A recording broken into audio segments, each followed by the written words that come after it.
Welcome, everyone. Thank you for joining us today for this webinar all about I-9 compliance. I am Jeannie Michaelides. I work in the area of client experience with Advanced Partners. And one of our hallmarks is a consultative relationship with our clients. And today's webinar is an example of that in action in partnership with our strategic partner, SyncStream. We are very happy to offer this presentation today. Before we get into it, we have a few housekeeping items, and I'm going to turn this over for just a moment to the magician behind the scenes. Alan, what do we need to know? All right, thank you, Jeannie. Just note, first off, that the primary audio connection for today's session is streaming via your computer. So just be sure to check your volume level in your listening device or headset to ensure it's turned on and volume is at an audible level. To refresh or reload your webcast browser, just press the F5 key. If you have a question during today's webinar, you can send them in via the Ask a Question window. And to submit a question, just simply write that question in and click Submit. I want to mention that due to the number of participants on today's webinar, it may not be possible for us to address all of the questions that are submitted.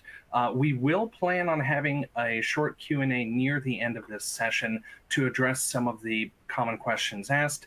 Now, even if your question is not answered, it is valuable in helping us develop additional resources like FAQs or articles and future assets related to this topic. So if you want to actually download a copy of today's presentation, that is available via the Files and Resources window.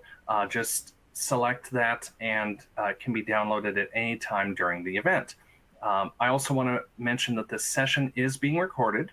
We will send everybody a link to the page that will house this recording following the event via a post-event email. And if you experience any technical difficulties during the event, please click on that help widget down at the bottom in the center for the most common issues and resolutions as noted down at the bottom there. So thank you, and Jeannie, back to you. Thanks so much, Alan.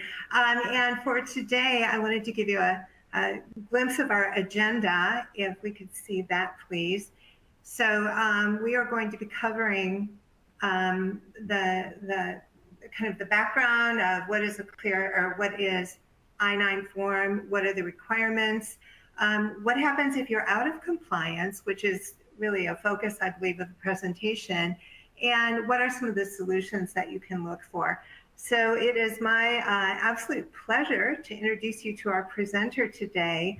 Melissa Prentice comes to us. She is with Clear I-9. She has spent a decade completely focused on I-9 compliance. I mean, who knew, right? And comes with express staffing experience from names you will know, leaders in the industry, such as Bullhorn, Equifax, and Aviante. Melissa, I can't wait for you to enlighten us. Thank you. Perfect. Thank you so much, Jeannie, for that introduction. And I am excited to be here today and to present to you again, as Jeannie mentioned, 10 years in strictly focused on I-9 compliance, but a combination around 30 years in staffing and the staffing industry. So I've worked with many companies over the years as it pertains to I-9s, and happy to share any best practices or any additional insights on what I see as being more successful over others. Just to start very quickly, I represent Clear I-9. I am the president of the organization. And what we do is we offer compliant I-9 tools to our customers to ensure that they are consistent and really compliant with their I-9s, so that in the event of an audit, that you will mitigate the risk that might be associated there. Our focus today, however, is going to be navigating the Form I-9, and I am going to focus on a few challenges that are specific to staffing. Staffing does happen to be one of those industries that is very different from many of the other industries out there, and here's some very specific reasons as to why. First, in staffing, in many cases, you're forced to hire remotely. You have customers that expand and they might move into areas that you don't have a local office. And this, the ability to hire remotely is going to be a critical part of ensuring the compliance when it comes to managing your I-9 forms. As a part of that remote hiring, the third-party verification of those forms is going to be critical. We're going to spend some time on that. There are different options for that. Some might be, because again, you're in staffing, allowing your clients and other third parties to assist you with the verifications. In staffing, again, it is unique. And I actually used to be a recruiter many years ago with Norrell Services in Atlanta. And as a part of that, I don't remember having any specific training as it pertains to I-9s like you'd find in most corporations and corporate jobs, where the HR person is well-versed on the I-9 side and they understand the rules, they understand the risk that might be associated. In staffing, in many cases, it's a recruiter who's administering the I-9 and the I-9 processes. So there's more on-the-job training. So again, understanding some of the challenges that you have around I-9s is going to be critical. Specific to staffing is the large volume of hires that you have. Unlike a corporate organization, you might find a corporation with 20,000 internal employees that may hire a few thousand on an annual basis. In staffing, you may have 5 internal employees hiring several thousands of hires each year. So the volume of the I-9s continues to build and it continues to grow and can become pretty exhausting relatively quick. Also, in the staffing arena, you tend not to always terminate employees. Usually someone is terminated for a negative reason, right?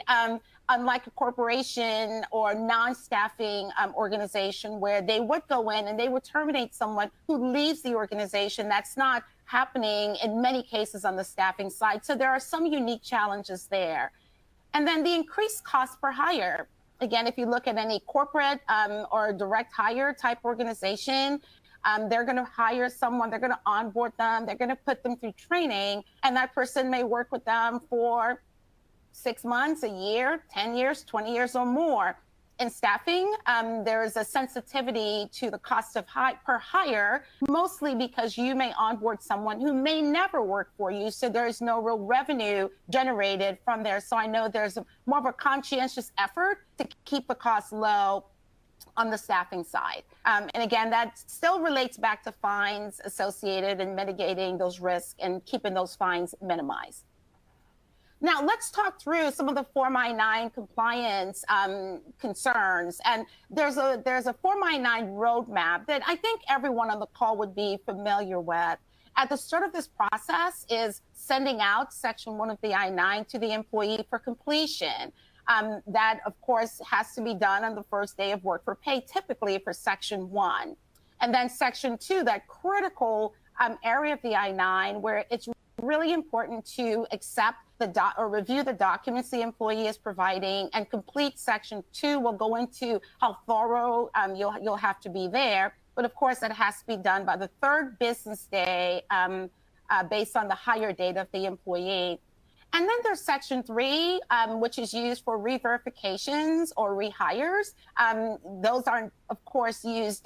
You will not complete a Section 3 for every single hire that you have, but there are specific instances where that would be required, and we'll touch on that. And then the life cycle continues, right? You may have to rehire that same employee numerous times. You may have to do re-verifications numerous times. But you must hold on to that I-9 until it is time to purge the I-9 from the system. So that is the Form I-9 roadmap. And again, I know most of you on this call would be familiar with that. Let's talk about the employment verification and making sure that you're complying with the employment eligibility that all employees must meet. Very important to note that anyone hired after November 6th of 1986 must have an I-9 form on file. So if you have someone who started on November 6th or November 7th of 1986 and you're audited today, the auditor is going to expect to see the I-9 of that individual. It's critically important to verify all the identification documents that's presented by the employee. Also, verification of the employment authorization documents, and careful verification of both of those, of all of those documents, is critical, and capturing the pertinent information as well. It's always important to complete and retain that form. Again, if you're audited, the auditor is going to want to see every single person on payroll after 1986 who meets the 3 and 1 year rule. For retention of that form, they're going to expect to see the I-9 on that particular employee. Also, from an employment verification perspective, it's really important to refrain from discriminating against individuals, perceived or not, based on their national origin, citizenship, or immigration status. And of course, the Immigration National Act was put in place specifically to guard against this, which we'll touch on as well. The Form I-9 requirements are pretty straightforward. Some of this we've already touched on, and you'll see it a few more times. But it is very important to use the correct version of the form. Utilizing old forms can cause you to have fines, so you want to be very careful about that. If you're utilizing a software product, that software product should stay abreast of the new forms that's available to be used. But if you're on paper, always make sure you're utilizing the correct version of those forms. Again, anyone hired after 1986 should have a form, must have a form completed. And it is the liability of the employer to have those forms completed and completed correctly, regardless of who the actual verifier is, which we'll get into as we touch on the remote hiring capabilities. On Section 1, over the years, I can't begin to tell you how many errors we see, very simple errors on the I-9 forms, even in Section 1, where the employee is to complete it. Simple information, right? Just their name, their address, their social security number, their email, etc. But it's really important to make sure the forms are completed on time. If you're utilizing E-Verify, it's important to note that you must have a social security number on the I-9 form. We'll talk about the receipts and what happens if someone has applied for a social security number. We'll get into that a little bit later. The email is optional on the completion of Section 1. However, again, if you're an E-Verify employer, you must have that email address to push that over to E-Verify. The attestation fields must be completed and signed by the preparer or the translator if one is used. And again, we see a lot of errors there where it's not dated, it's not signed, and that's critically important. And also, again, if a preparer is used or a translator is used, they must complete everything that's required of them in order to have that form completed properly, and again, to mitigate those risks for fines. On Section 2, which is where we do see a lot of errors, it's really, again, I cannot reiterate enough, you have 3 business days to complete those forms. That is an area where we see a lot of fines because those 3 days are missed. The form has to be examined. All of the documentation being presented must be examined face-to-face. We'll talk about the COVID exceptions in just a bit, but generally speaking, face-to-face.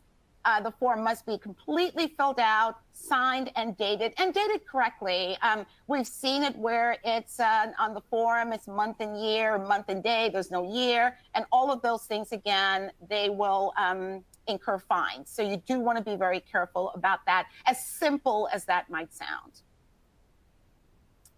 Now, from a document review perspective, it is critically important that the employee is presenting the documents based on a List A document, one document there, or List B and List C, and it must correlate to their citizenship status.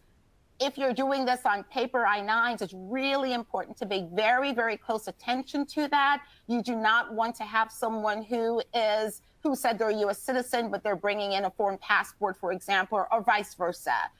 Also, it's important to make sure that the document appears to be genuine. The USCIS, the DOJ, ICE, they do not expect you to be an expert documents, but they expect it to be reasonably valid. They expect you to use reason in looking at those documents. If you received a passport and the passport photo is very apparent that it was taped on there, it's crooked, turned sideways, certainly you would flag that as a fraudulent document. Now, preventing discrimination, and this is one of those areas where sometimes the individual who is actually discriminating against someone may not even see it as discrimination, but it's very important to train the staff to understand the things that they can and the things they cannot do. For example, if someone comes in and they brought in a driver's license and a social security card, the recruiter or the person accepting those documents cannot say, well, we know that this is typically acceptable, but we would rather that you brought a passport or you brought in some other ID. The anti-discrimination provision of the Immigration and National Act prohibits 4 types of discrimination based on status, which is the citizenship status or the immigration status, national origin, again, actual or perceived, and that's really important. You have to be very careful there. Also, unfair documentary practices during the I-9 form process. And again, that goes back to things like suggesting to that employee exactly which documents you will accept, although they have brought in documents that are quite acceptable, and it's listed on the back of the I-9 form. I remember when I worked in staffing, I would say to the employees on your first day, don't forget to bring the ID in so we can complete your application process. You can bring in a driver's license and a social security card. That's a no-no. You cannot tell them what to bring. If they're unsure, you can send them a copy of the list A, list B, and list C documents. And of course, from a retaliation standpoint, the NIA is also looking at that, because employers cannot retaliate against employees based on any of these options that I've mentioned here. Receipt rules. I get a lot of calls regarding can we accept this receipt, and how long can we accept this receipt, et cetera. And this is an area that you do have to be very careful with, and I'll go into some specifics there. Keep in mind that you may accept receipts showing that the employee is replacing a document. During COVID, for example, we all know it was so difficult to update your state IDs and your driver's license and pretty much everything else. Receipts were acceptable then. Receipts have always been acceptable, and they continue to be acceptable. And there's some caveats there. For example, the receipt must always be from the agency who's issuing the actual document. Also, within 90 days of accepting that receipt, the employee must present the original replacement document for the receipt that they originally provided. This is an area as well where a lot of fines are assessed, because you accept the receipt and you put the information correctly on the I-9 form, but there's no follow-up within those 90 days. And if you're audited and the auditor sees that, you will be assessed a fine for the lack of follow-up where that is concerned. The next item here is a little bit tricky for staffing, because receipts should never be accepted if the employee's work period is going to be less than 3 days. In many cases, as a staffing firm, you don't know that. So this almost doesn't really apply to staffing, especially in those instances where you're just onboarding that individual without a specified job. For corporate type companies where they know this person's only going to work for 2 days and the job is over, again, the receipt rule will certainly apply there. Do keep in mind that if a receipt is accepted, it will cause a delay on the E-Verify side, because you cannot submit the information to E-Verify until you have the originating and original documents. However, when in the E-Verify portion where it asks you for a reason for the delay, you can always specify that a receipt was originally provided. Copying documents, and I love this photo because you can see here, very few of us are using copiers anymore to make copies of the documents. But there's some rules around keeping documents, right? Whether you're utilizing a smartphone to upload them into a platform, whether you are making physical copies, you can choose to make copies for the documents that's presented for Section 2. However, you have to be consistent, and that is key. Do not allow any of your offices, any of the recruiters, to make copies of certain documents for certain employees, but then for others, it's not a big issue. If you're going to maintain copies of all of your documents, you're going to maintain copies of all of your documents for every single hire, under the same federal ID, period.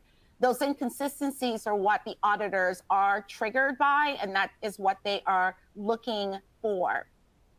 Also, keep all copies of the documents stored in a very secure area.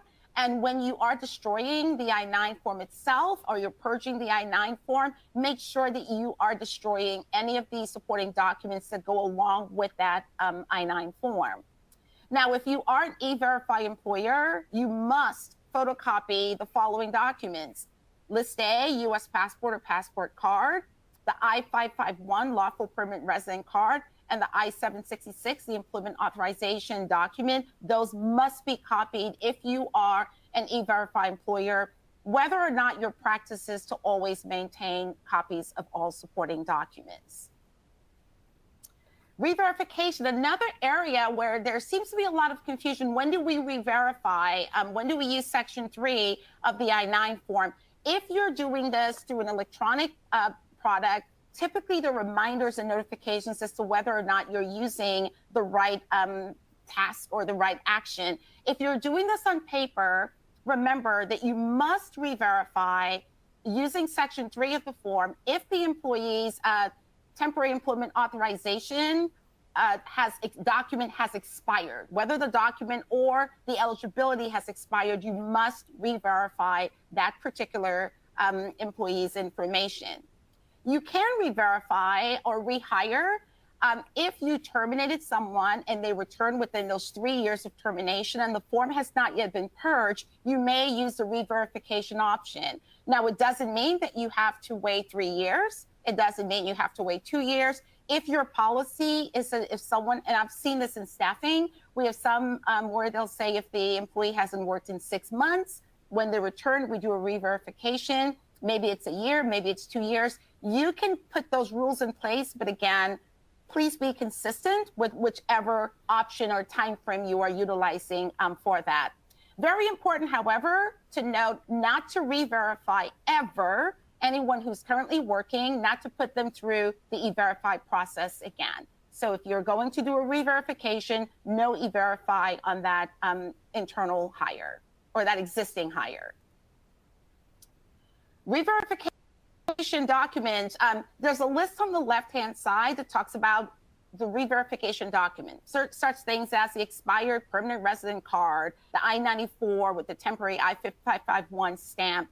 What you absolutely should never re-verify are things like the U.S. citizen and non-citizen nationals. They should not be re-verified. Anyone who presents a U.S. passport or a passport card, the List B documents that were presented should not be re-verified, nor should the unexpired permanent resident or alien registration receipt cards, those should not be re-verified either. And that's critically important because, again, if you're audited, it could be viewed as discrimination that you have a certain subset of employees that presented, let's say the fourth one on here, the alien registration receipt, and you did a re-verification on them. Critically important to make sure you know when to verify, re-verify, and when you should not re-verify. Remote hire. Always in the last 10 years since I've been in the space, remote hiring has always been viewed as a little bit of a headache for different organizations. And again, specific to staffing, it becomes even more challenging. What we have found is that 80% of the forms for remote hires specifically that were done on paper, we find errors on them. So some very important things to know about remote hiring. First off, the rule still applies. You only have 3 days in order to complete the form. It doesn't matter whether or not they are remote. The rule also stays in place, and we're not talking right now about the COVID exception. We'll talk about that. But the person who completes Section 2 must also be the person who examined the authorization documents presented by the employee. Also, your forms have to be retained for 3 years, remote hire or not, and all the supporting documents must be available for an inspection if you're notified of an inspection. Number 5 on here, again, outside of the COVID exception flexibilities, the person who is examining Section 2 has to be physically present with the employee at the time that those forms are being examined. Again, that's outside of the COVID flexibilities, which we'll touch on.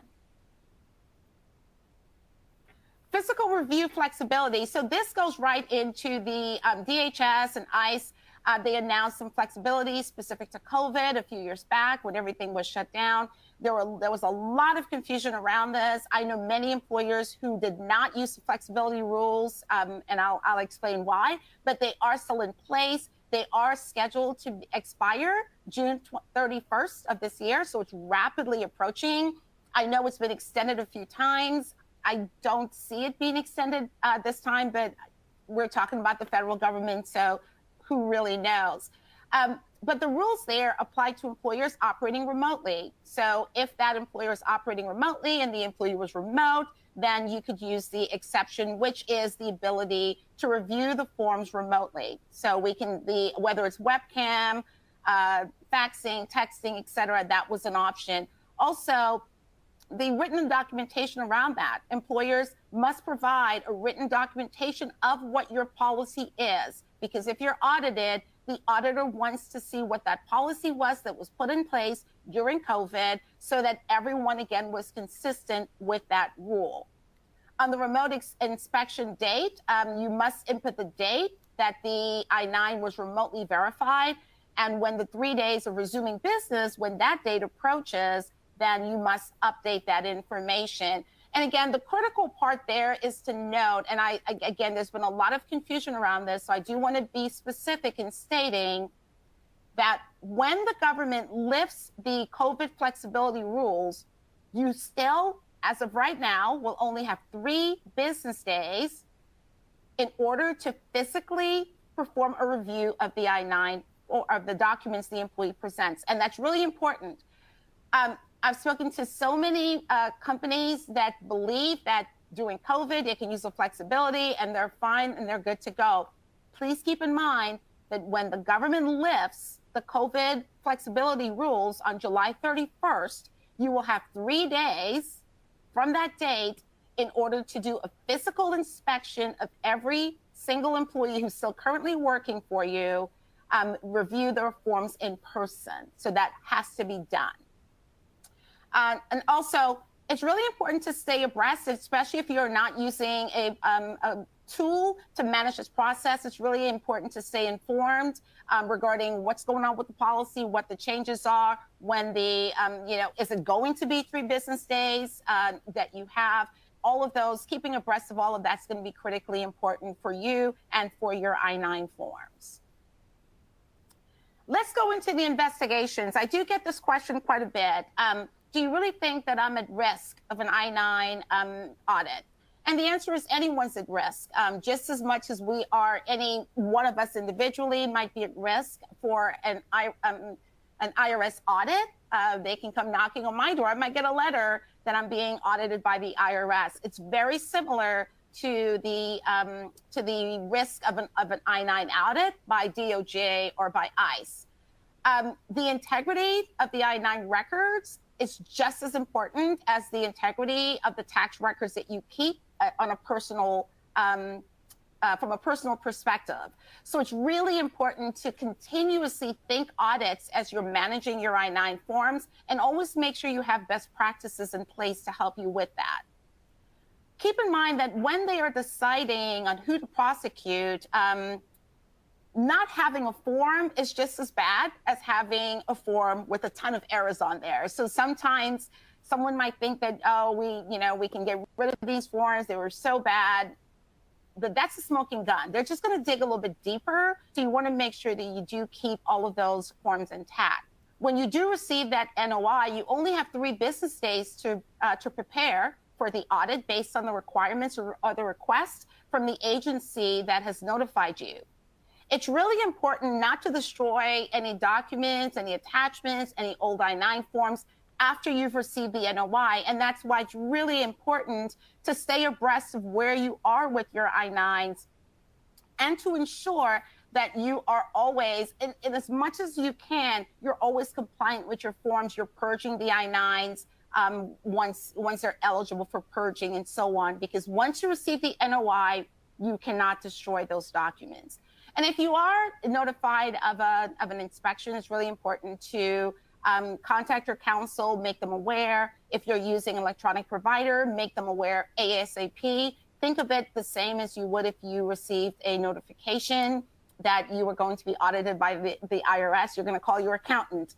Same premise there for the audits performed, again, by ICE or by DOJ. As it pertains to fines, like everything else in our world today, the fines and penalties continue to increase. There were some recent increases announced for 2023. The administrative violations, minimum penalties increased. I believe it was $252, and now it's $272 per form. Really important, because if you were to look at the number of forms that you currently have that might qualify for an audit, and remember, that's anyone who was hired after 1986, who's still employed, or anyone who's been hired, if they don't meet those 3 and 1 year rules, 3 years from date of hire, 1 year from date of termination, you have to hold on to those forms. If you look at the number of forms that you have, let's say 1,000 forms that are eligible, or 5,000 or 10,000 forms that might be eligible for an audit, and you look at the administrative violations that can happen on a form, some of which I've touched on, forgetting to date or sign the form, skipping over a required field, inputting a Social Security number that has 7 digits instead of the required number, accepting a list A, a list B, and a list C, maybe on a passport, forgetting to input the expiration date or putting in just 5 digits, etc. Those are all administrative violations. $272 per form. If you do the math on that, let's assume that let's assume even 30% of your forms have errors, which is very low, and you multiply that by $272. You'll see how quickly that adds up.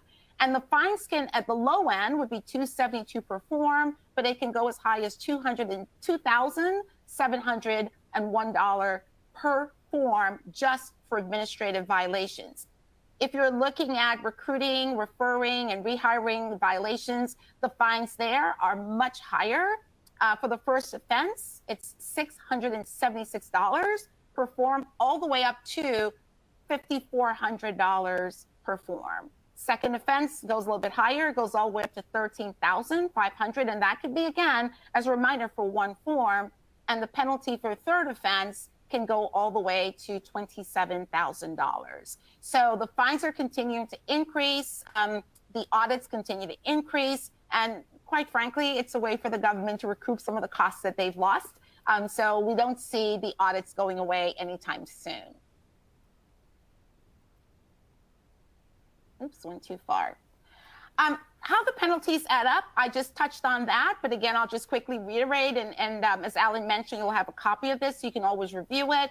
But missing documents, always make sure that anyone who qualified has an I-9 on file. Failure to re-verify, so keep track of the expiring authorizations and work authorization documents to make sure that you are re-verifying on those forms. Make sure that you're also completing Section 2 certifications properly, dating and signing Section 1, Section 2, and Section 3. It's critically important, and that also goes with the preparer translator that's used. Again, as simple as it sounds, you'd be really amazed as to how many times we've looked at forms and they were not dated and they were not signed. Some of the things that are obvious is unauthorized workers, hiring unauthorized workers. I'm sure none of you are doing that. And that's knowingly, not, maybe if someone brought in a fraudulent document, that doesn't quite qualify there, but knowingly hiring unauthorized workers will cause major penalties. Document fraud, there was a case recently where there was some document fraud involved. Engaging in any form of that is, again, you're gonna get some of the higher penalties. Discriminatory practices, again, the Immigration National Act covers that, but you want to make sure that you are not discriminating. And again, we say even the perceived discrimination practices, we need to make sure that we are staying clear of that. And also omitting information, not including document titles, document numbers, expiring dates properly, that again will cause fines. So the penalties can add up based on all of the things you're seeing here. And some of these are, quite honestly, a lot easier to meet than you might actually believe. Now, how are the fines, how are the penalties evaluated? Again, several things are taken into account by the authority that's performing the audit and providing those penalties. Size of business, that's going to be a consideration. The good faith effort to comply. And this is a really interesting one because I do get on calls from a sales perspective, and we hear clients who blatantly choose to ignore the rules of the USCIS. A great example and a very common example is I've had many calls over the years where clients will say, well, for the remote hires, we don't feel comfortable having anyone else complete them but us, so we still have the employees send us their documents and we verify them.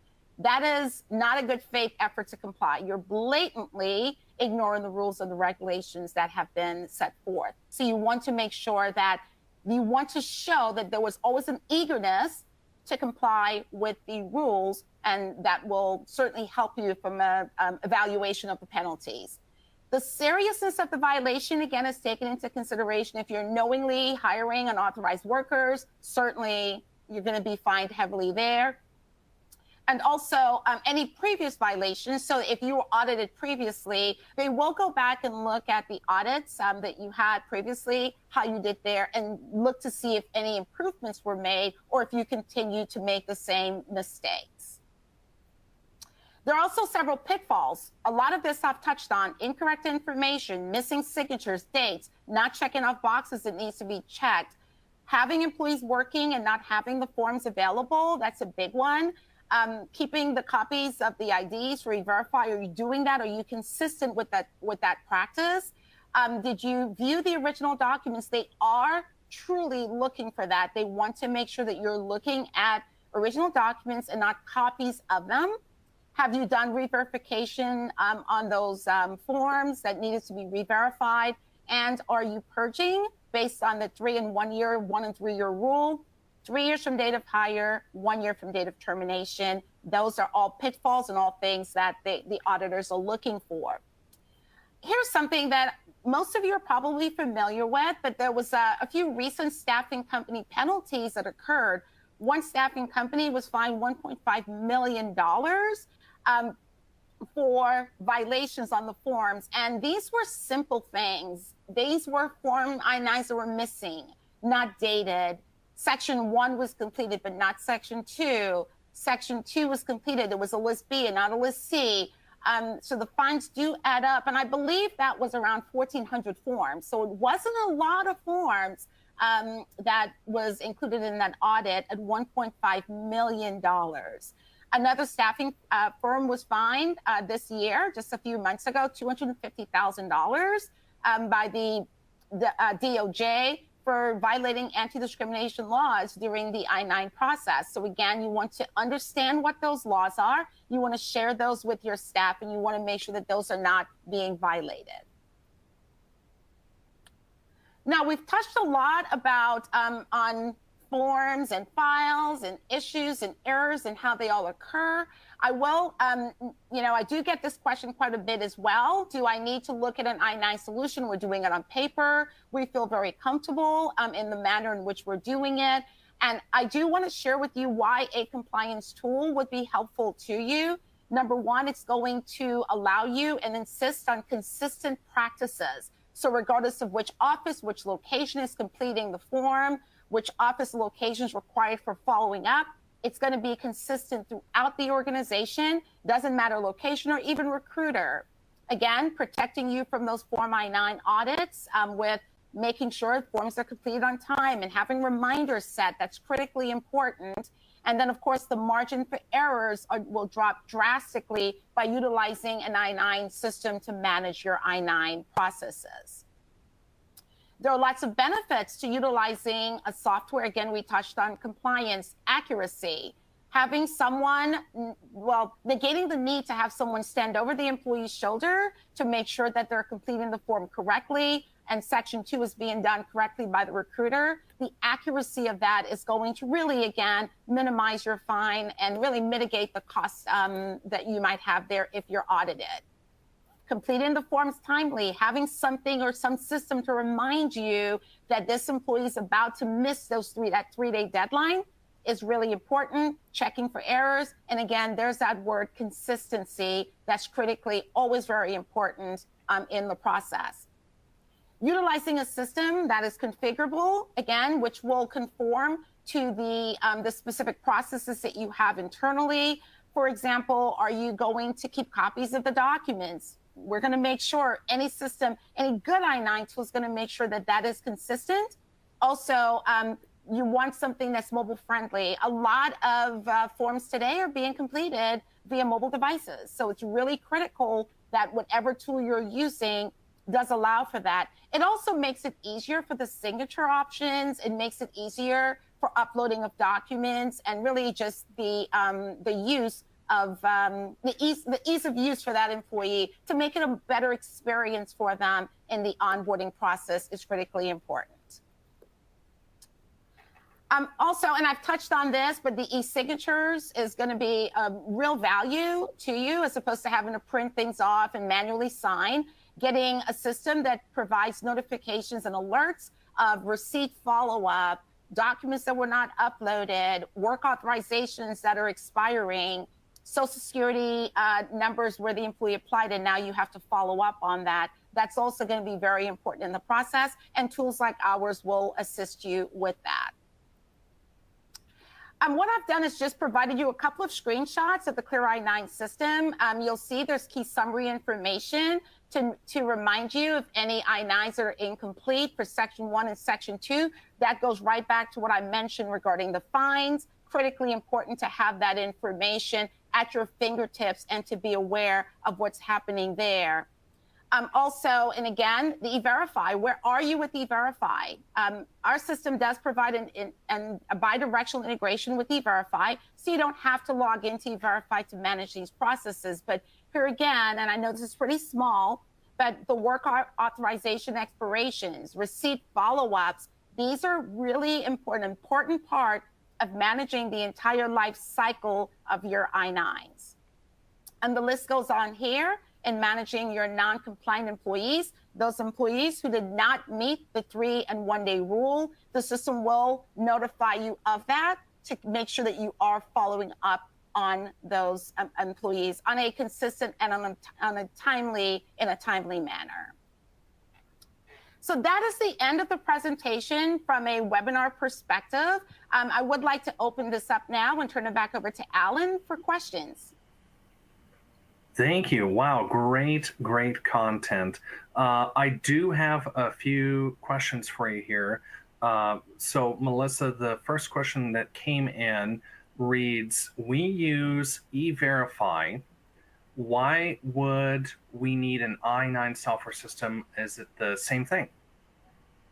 I get that question quite a bit, and they're not. So E-Verify is a tool, it's a database that has all of the eligible individuals in the United States, and that's where they work. It is a requirement to have E-Verify for certain states and other, there's some caveats around when you should or should not use E-Verify. An I-9 tool manages the I-9 form itself, which really has nothing to do with E-Verify outside of the contents being pushed from the I-9 form to E-Verify. E-Verify, you can think of it almost as a backup to the I-9 form. You fill out the I-9 form, and again, the USCIS is governing the I-9 form. E-Verify is managed on the I side. So very different, and both of them together will make you, really just make you even more secure in your hires. Great. Yeah, no, good answer there. Moving along here, I see, and again, thanks for the questions that you guys have submitted. This is great that we're having a nice, engaging, interactive session here. So I see Patricia submitted a question, and her question is, how do we manage the hire date if the employee has not been assigned to a job? That's a great question. And this answer is going to be specific to staffing. Several years back, the ASA legal beavers there, they actually went to Congress and they addressed this.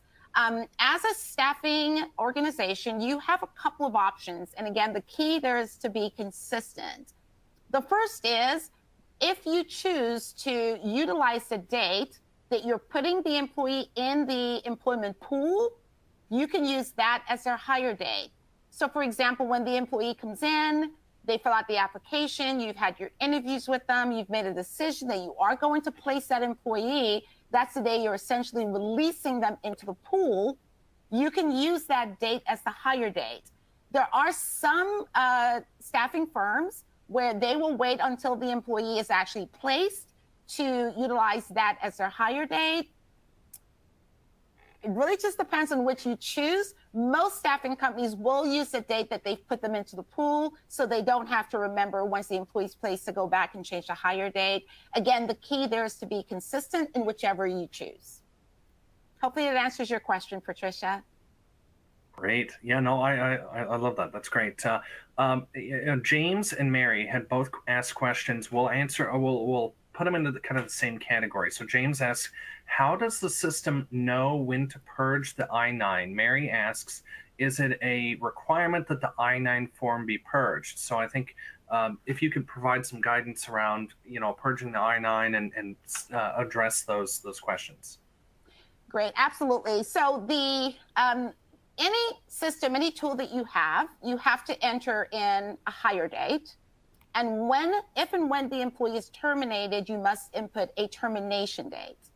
So what the system will do is it will use 3 dates from that date of hire, 1 year from the date of termination, and if the I-9 qualifies, it will be purged from the system automatically. Now, if the employee comes back at any point in time before those 3 years, then while the I-9 is sitting in sort of in that idle area, you can rehire that individual. But 3 years from date of hire, 1 year from date of termination, the I-9 form will be purged out from the system automatically. And Alan, the second question, I'm not sure, I don't think I answered both. Let's see, we had, how does the system know when to purge the I-9, and is it a requirement that the I-9 form be purged? Okay, yeah, so it is not a requirement to purge the I-9 form. However, we strongly encourage you to do that. The reason is if you are not, especially as a staffing firm with the volume of hires that you have, if you're not purging the I-9 forms and you are audited, the auditor, again, remember a few slides back, I said that once you receive the NOI, you cannot destroy those forms. So if you're holding on to forms, thousands and thousands, in some cases, tens of thousands of forms that could have been purged, you're really not mitigating your risk. You're exposing yourself to having more forms audited and potentially more fines than would be necessary had you just purged those forms based on those purge dates. So you do want to, while it's not mandatory, it's not a requirement, they don't ever tell you to get rid of those forms, it is in your best interest to purge those forms once they meet the requirement rules. Robert asks a question. He says, do we have to use E-Verify for all of our hires? You do not. You would use E-Verify if you are operating in a mandated state or one of the other requirements for federal for anyone who hires federal contractors, and some other rules are also applied there. The key, however, is that if you are going to use E-Verify and if you're using it for the mandated exceptions like federal hires, federal contract hires, et cetera, but the key there is to be consistent in whatever you do. Many companies we see, even from 10 years ago when I got into this industry compared to today, we do see more and more, a vast number of companies now utilizing E-Verify, and utilizing a tool like ours makes that process easier. You don't have to log into E-Verify separately to do that. There's a bi-directional integration. So as soon as Section 2 is completed, it'll push to E-Verify and the results will come right back to you. So it is strongly recommended that you use it. Thank you. Next up is Emma. She asked a question and that states, are we no longer allowed to conduct virtual reviews for the I-9? I thought we were. That expires. You are, if you're meeting all the other qualifications that I mentioned on the call just earlier, that will expire on July 23rd of this year. That's the current date. Again, they have extended that a few times. We don't believe they will extend it again, but right now it's up in the air. Just do keep in mind that even if you are using that COVID exception where you can perform the virtual review, that currently they have stated that 3 days after they lift that COVID flexibility, that you still have to do an in-person verification. And a lot of employers are not realizing that. So for example, if for the last 2.5 years, I believe it's 2.5, well, whenever COVID started and everything was shut down and they allowed that virtual review, if you have, let's just say 200 employees that you've hired within that time frame and you've done them, you've reviewed their documents virtually, you will have to do an in-person verification on all of those forms. That is the rule right now. That is the expectation. Will it change? We don't know, but so far there's been no indication that they will not require that you go back and do an in-person verification of those forms. So I will add real quick that for employers that are hiring in the thousands, they opted not to do those virtual reviews, but to use a remote hire option instead, where maybe they're letting the employees choose a verifier or they're paying for that service so that they don't have to have this pile of I-9s to review within 3 business days. So very important to keep that in mind. Awesome.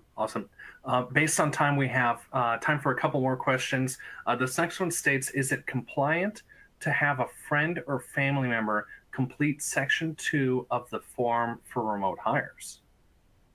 It is. And I would say a good 80% of the organizations I have worked with in the past, they do allow the employees to use a person. I tend to stay away from verbiage like family or friend, but it could be anyone. The USCIS does say that as the employer, you can designate someone to complete the form. You, as the employer, can let the employees choose someone.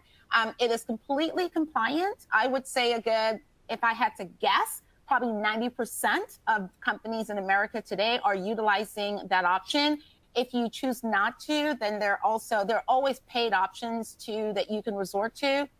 I mentioned this in the webinar, and I do want to say it again. Ultimately, as the employer, you are still liable. So whether you paid for that verification by a third party, you chose the person who's going to complete the form, or you allowed to let the employee choose a family member, a friend, or someone they have a professional relationship with, it doesn't matter to the auditors. Ultimately, if there's an error or an issue, you are still responsible as the employer. Thank you. Olivia submitted a question, and hers reads, how does the government decide who to audit? Is there a magic formula or something where we can avoid being audited by the government? Yeah, unfortunately, there's no way to avoid it.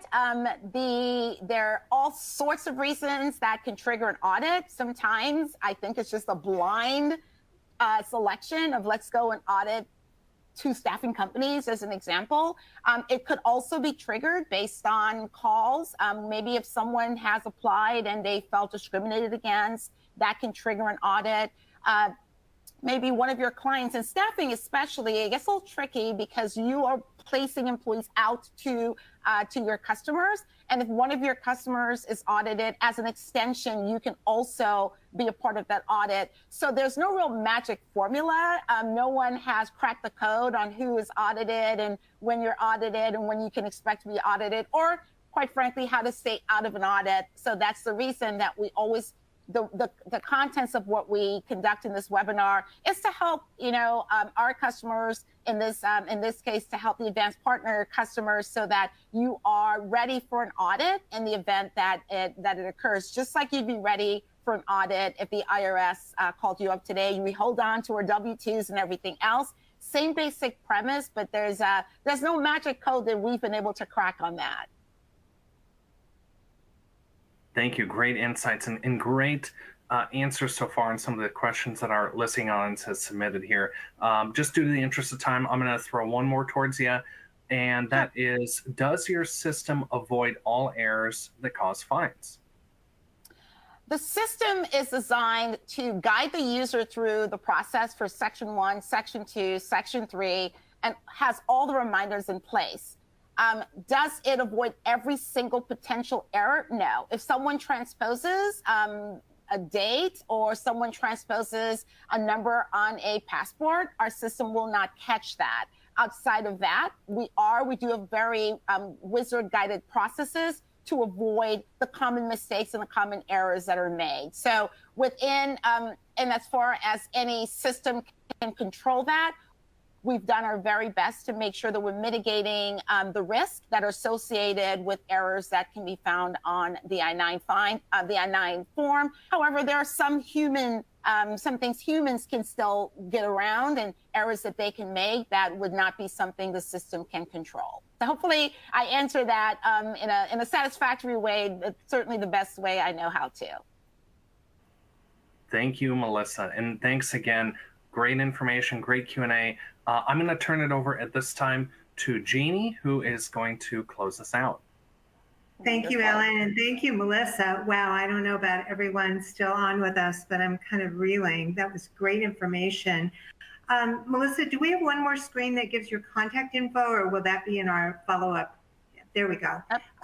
So please, anyone, feel free to reach out with any remaining questions that we may not have answered. Anyone here at Advanced Partners or to Melissa directly at Clear I-9. And again, thank you to our strategic partner, SyncStream, for introducing us to Melissa. And thank you for joining us. Have a great afternoon. Thank you.